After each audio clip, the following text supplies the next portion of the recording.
You have been speaking to audiences since you were 4 years old, and you've been spreading this message of peace for a very long time. And I think today, more than ever before, and I wasn't around 50 years ago, but there is just so much more to consume ourselves with. And I think it's harder and harder to get in touch with that dreamer. And we don't give ourselves the permission to do that.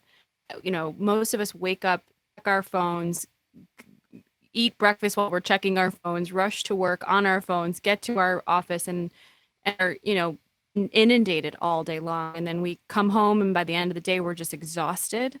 And it's just so hard, especially in modern society, in America, in the West, at least, where finding this space to know the dream has just become harder. I would imagine since the time you started your career, you've seen so much more happening in the world. And how do we mitigate against that? How do we technically do that? Well, the thing is, there are problems that have arisen in society. And the Yes. problems that have arisen in society is that people are not understanding not only themselves, but they're not understanding other people.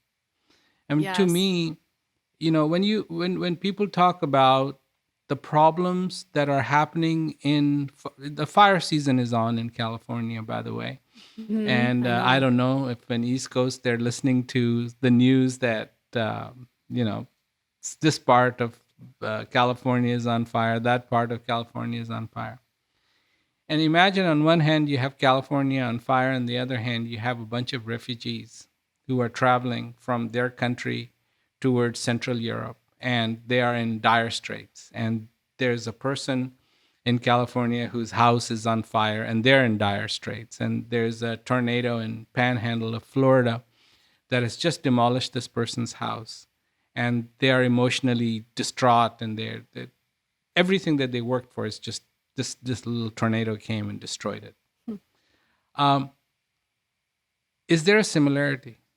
Is there a similarity between that guy watching his house being burnt down, another one in Panhandle who's just watching his house being disintegrated, and a person who is of a totally different religion, totally different faith, on a boat, uh, taking on the waves and in dire straits because are they going to make it? When they make it, are they going to be let in? I mean, they have no choice to go back. It's a horrible situation. Then you've got all these refugees who are not being allowed, being shoved further and further south of even Mexico and Honduras and so many other countries, and Yes. it's like go away, go away, go away. Mm. Is there a similarity? And is there a similarity in all the oceans being riddled with plastic? And is there a problem with Amazon forests being destroyed, every square inch of them being potentially on the list of being absolutely destroyed? And I say yes, there is. There's a common thread, and the common thread is the human being. There is the pain and sorrow that is being caused by human beings and is being suffered by human beings. And so human beings are the common denominator in all these problems. And yet, what is the problem with a human being? I mean, isn't it wonderful that we can do all these things that we have done? I mean, after all, human beings have done some pretty incredible things.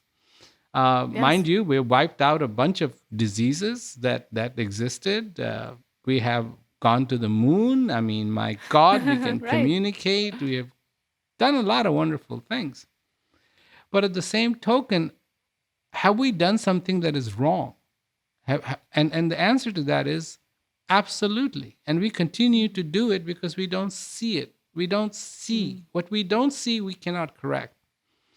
And what we don't see in our lives so much is my life is limited. My life on this planet Earth is limited. I mean, if you were to take, even if you were to live 100 years, how long is that in days?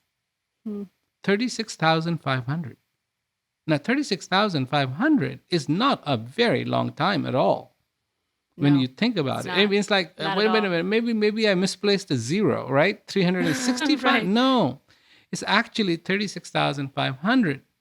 And that's if you get to live for 100 years. 100 years. My God, that's still, anybody who crosses 100 year boundary, at least in Japan, gets a recognition from the government. So Right. it's still a novelty, and yet it is such a short time on the face of this earth. Who are you? What are you all about? Are you about all your problems? Are you the creator of all your problems in your life and that's it?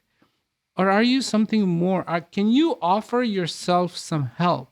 And what I'm saying is that, of course, you can. And you are your salvation. You are your salvation. You don't need an angel to come down from the heavens to take care of your problems. You are the ones who's going to take care of your problems. And the way you're going to do it is by starting to look around.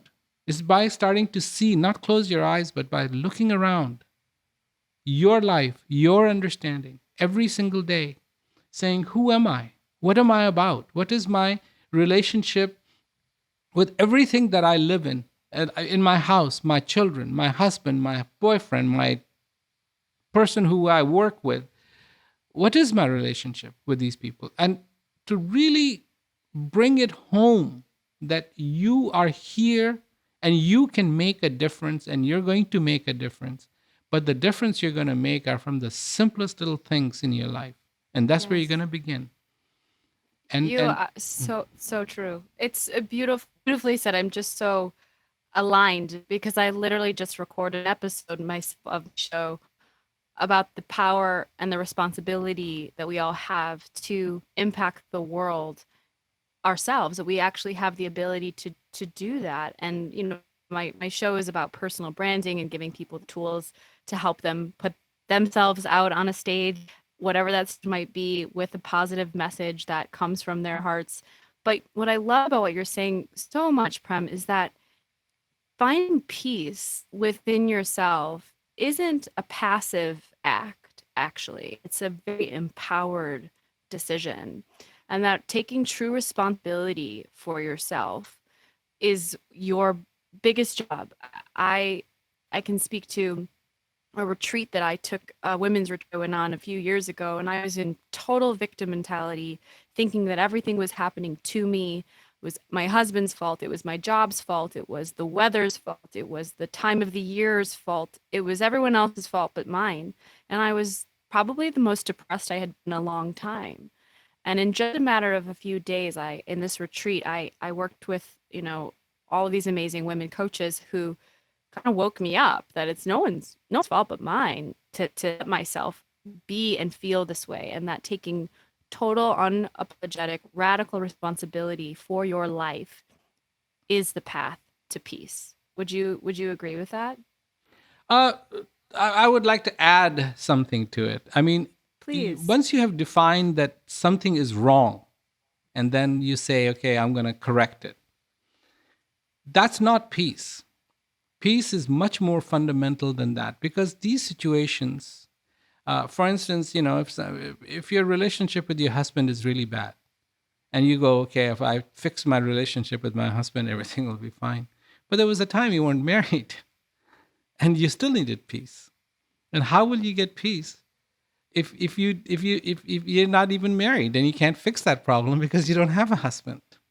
But peace goes beyond that threshold. And peace gets to the very fundamental of life itself. What is life itself? What is your definition of life itself? When you wake up in the morning, you think about all the things you're going to do. Do you think about all the things that you have to do, and that one fundamental thing that you have to do is to breathe? And if you were to stop breathing, you'd be dead. I Hmm. mean, do you understand your existence? That you are alive, that this is a gift that you are being given. It has taken the whole universe to collude so that you can be alive today. Totally. You can be alive today. You were in the making for millions and billions and billions and billions and billions of years. Do you accept that as a gift? Do you even see that as a gift? Or do you see your problems going away as a gift? Because if you see your problems going away as a gift, you're missing on life. You're not missing on what's happening because you're alive, but you're missing out on what life itself is. And I want to always bring it home to we need to know what life itself is, not what you can accomplish because you're alive. There's a driver, and the driver has to pay attention to what the car is doing. There may be other passengers who can roll down their window and say, "Look over there. Oh my God, oh my God." But not that driver. The driver has to enjoy what he can enjoy whilst he is paying 100% attention to his driving. Because if he starts to lose that focus, an accident is imminent. And that accident that is imminent is the way I see the problems in our lives today. We're having many accidents because we are not taking into account what is really, really important and paying attention to who we really are.